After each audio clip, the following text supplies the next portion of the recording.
Oke, bismillah. Assalamualaikum warahmatullahi wabarakatuh. Bismillahirrahmanirrahim. Alhamdulillahirabbil alamin. Wa bihi nasta'inu ala umurid dunya waddin. Allahumma sholli wa sallim wa barik ala habibina wa syafi'ina Sayyidina wa maulana Muhammadin wa ala alihi wa ashabihi wa man tabi'ahum bi ihsanin ila yaumiddin. Bismillah, kita lanjutkan ngaji kita. Malam hari ini kita ganti sesi.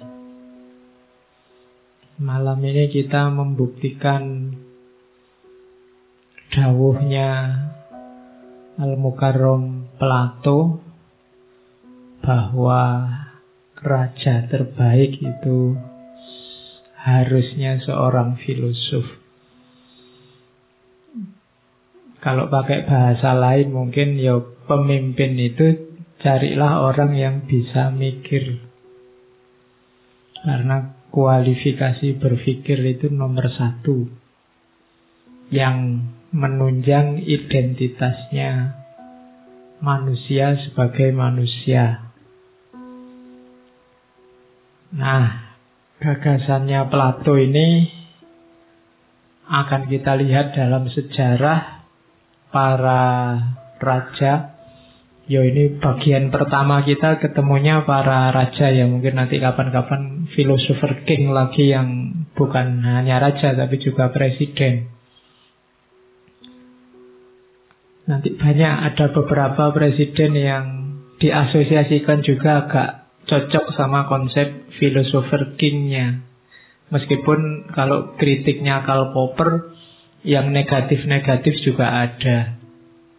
Misalnya gayanya Hitler atau gayanya Stalin. Itu kan dua orang yang filosof. Mereka punya gagasan, punya ide, punya pikiran. Cuma dalam konotasi yang agak negatif, agak totaliter. Itu juga philosopher king.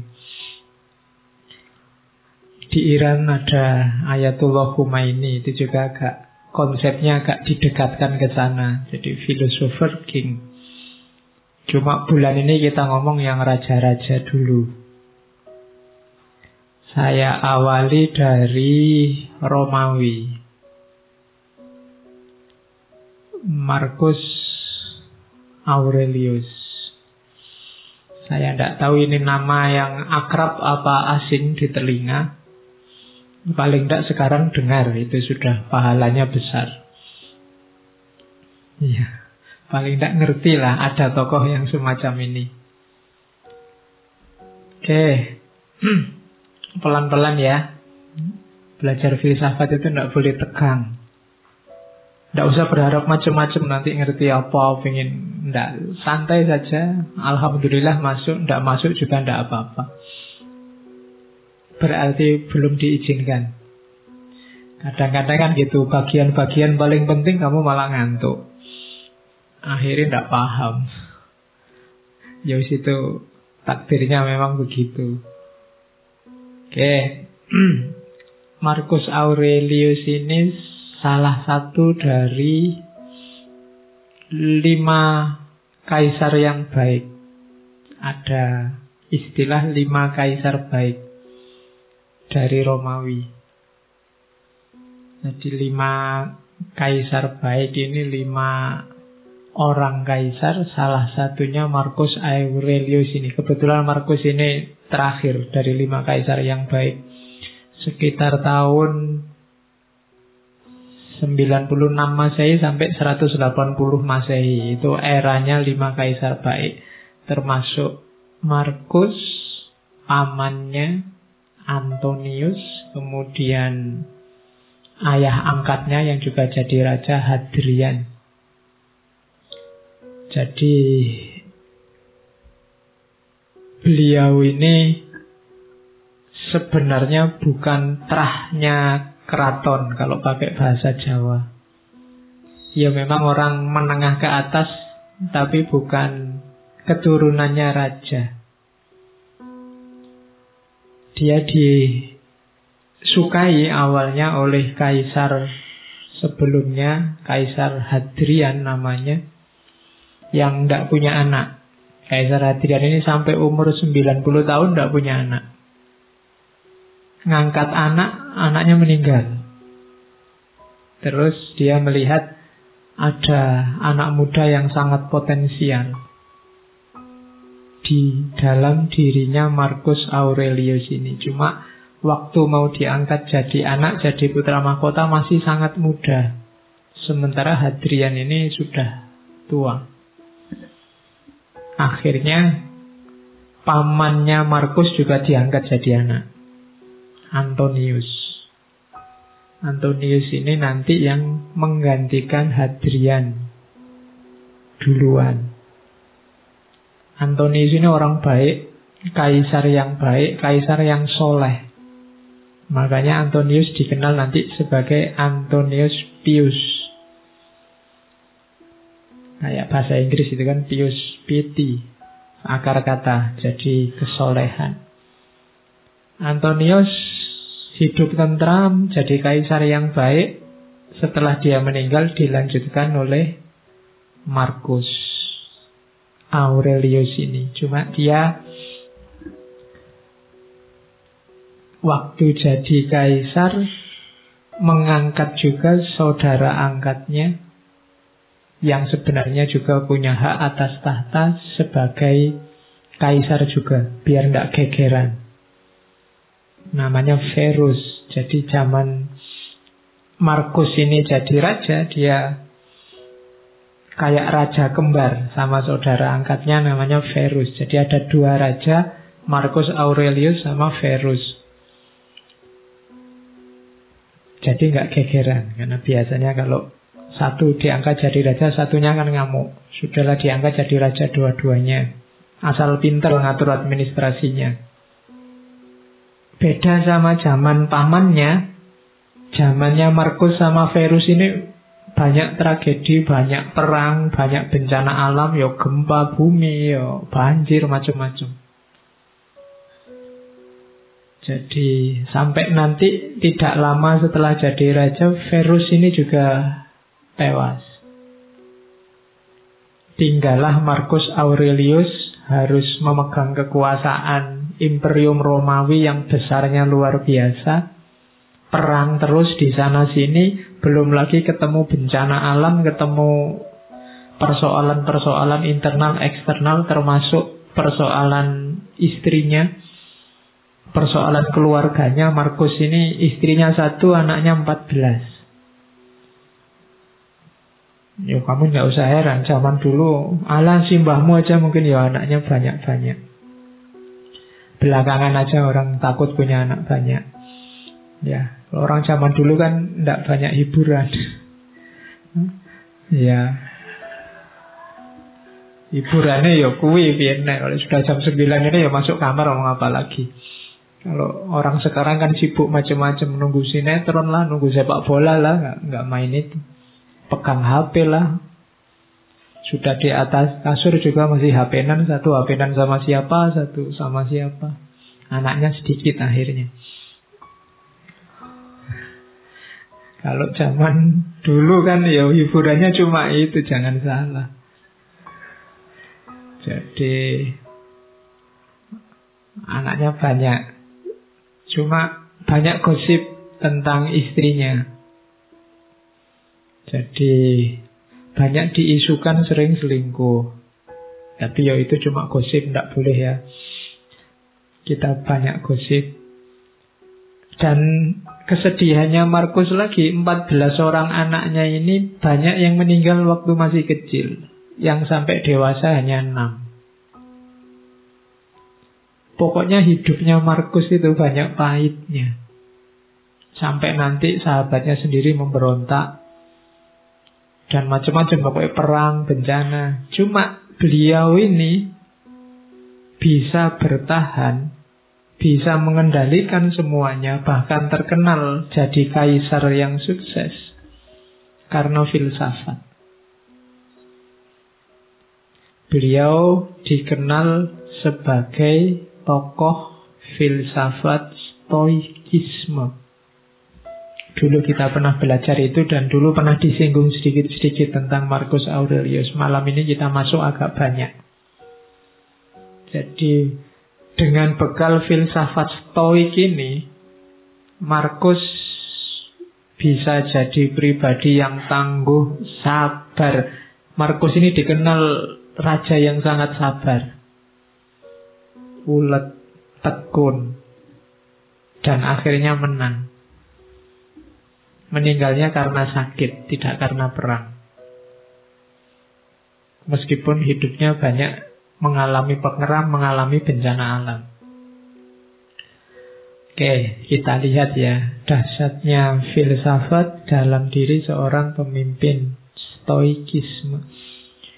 Ada tokoh barat yang meneliti filsafat Islam, namanya Joseph Van Es. Katanya Joseph Van Es, hasil penelitiannya tentang Stoik ini sebenarnya epistemologi yang banyak dikembangkan dalam tradisi filsafat Islam itu bukan Aristotelian, tapi logika-logika Stoik.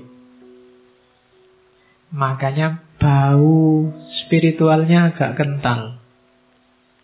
Kalau Aristotelian murni kan agak realisme. Kalau coba baca Al-Kindi, baca Al-Farabi, baca Ibnu Sina, itu kan bau spiritualnya kuat. Cara berpikirnya agak bau Stoik.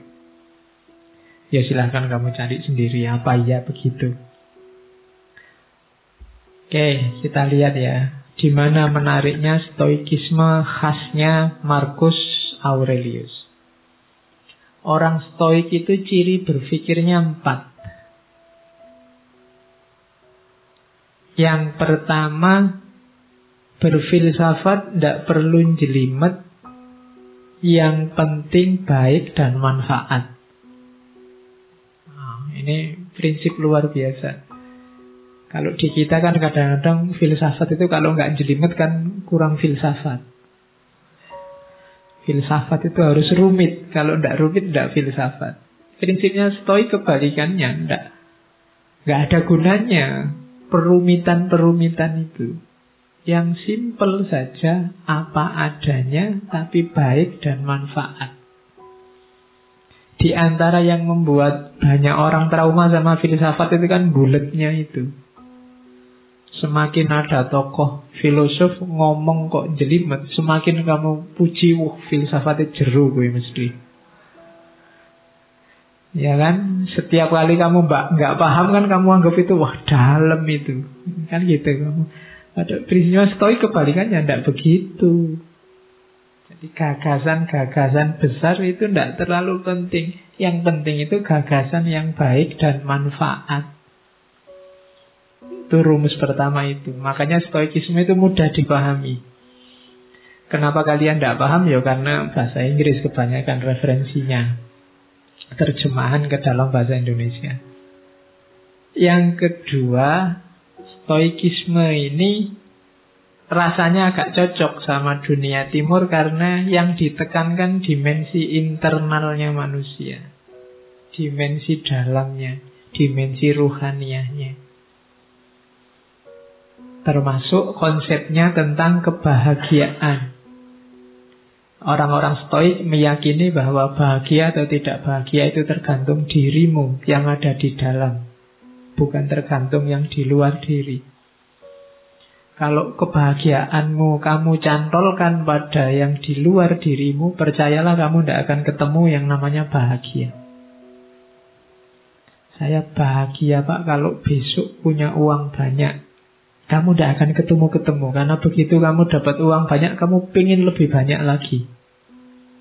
Kalau saya punya istri cantik Pak, mungkin kamu tidak ketemu bahagia karena yang lebih cantik dari istrimu besok pasti banyak. Ya mau kamu kawin, ya pasti kawin ini cantik, nanti lama-lama ya tua dan jelek. Yang lebih cantik pasti banyak. Kalau dasarmu hanya itu, kamu tidak akan ketemu-ketemu sama kebahagiaan. Kekayaan juga begitu. Maka katanya stoik, yang penting dimensi dalammu. Meskipun gak terlalu cakep, gak terlalu kaya, asal kamu puas, rela, ridho, bahasa agamanya, sudah cukup bahagia. Oke. Kemudian orang-orang stoik punya pandangan bahwa alam semesta ini kalau dalam agama yang ketiga ini namanya sunnatullah. Ada logos universalnya. Jadi alam ini ada sistemnya dan ada tujuannya. Kenapa kok menurutmu kadang tidak adil, menurutmu kadang tidak imbang, menurutmu kadang tidak cocok? Biasanya kesimpulanmu begitu karena lihat parsial-parsial. Karena lihat satu peristiwa demi satu peristiwa. Kalau kamu baca lebih utuh, lebih luas, sebenarnya semuanya ada skenarionya, ada sistemnya. Itu keyakinannya orang stoik. Sekali-sekali perlu ada bencana, sekali-sekali perlu ada kesedihan, sekali-sekali itu membacanya jangan diputus di bencana itu saja, di kesedihan itu saja. Bacanya jauh lebih luas, nanti akan kelihatan ada skenario besar. Ada aturan, ya kayak ada yang miskin, ada yang kaya. Itu kan ada main fungsinya sendiri-sendiri. Ada yang cantik, ada yang jelek. Itu semuanya kan ada struktur besarnya. Kalau cantik semua juga mungkin ada sunatullah yang akan tidak jalan. Jelek semua juga begitu. Oke, kamu sendiri yang bisa nyari contoh banyak. Terus yang terakhir berarti apa? Manusia itu tugasnya ya jalankan fungsimu sebagai manusia. Tidak usah terlalu banyak komplain, terlalu banyak protes, terlalu banyak rekayasa. Malah bulet sendiri kamu nanti. Malah bingung sendiri kayak Diogenes kemarin loh. Kenapa hidup kita susah? Kita sendiri yang bikin rumit.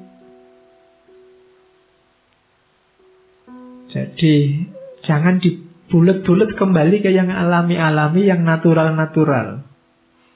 Nah itu maunya orang-orang stoik. Manusia itu kan yang bikin rumit kan dirinya sendiri. Sebenarnya rumusnya hidup itu kan simpel. Kalau lapar ya makan, kalau ngantuk ya tidur. Kalian ngaji kok sambil ngantuk? Kan bingung, Pak saya ngantuk sekali Pak. Ya tidur. Kan simpel. Kamu sendiri yang bikin rumit. Gitu. Oke. Kalau tidak punya ya nyari. Kalau yang dicari ada di orang lain ya minta nggak dikasih ya utang. Itu kan rumus simpel sebenarnya. Utang tidak boleh ya dirayu. Nggak bisa ngerayu yang ngerampok. Oke. Jadi ada rumus-rumus simpel yang kita bikin rumit sendiri. Dan itu kadang menyusahkan kita sendiri. Jadinya tidak balance hidup kita. Hidup ini ada sunnatullahnya, ada rumus-rumus pakemnya. Ini 4 cara berpikirnya orang stoik.